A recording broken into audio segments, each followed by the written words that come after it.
আইৰ তাঁতশাল ইতিহাস বেগেত কাপোৰেই আতে তাঁত বাতি কৰি দিশ পানী তৰি আদি কাপোৰ বৈনো কোনে আৰু কি কৰিছো আমি অসমীয়া মাধ্যমত আমাৰ ল'ৰাক নপঢ়াওঁ মাতৃভাষা নুফুটে মুখ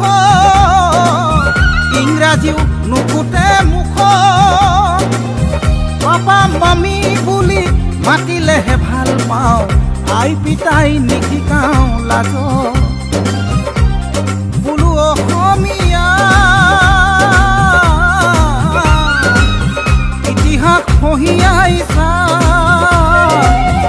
ভুলনো বুজিবি মোক নিজৰ সংস্কৃতিক অমান্য নকৰিবি কমাই দে পশ্চিমীয়া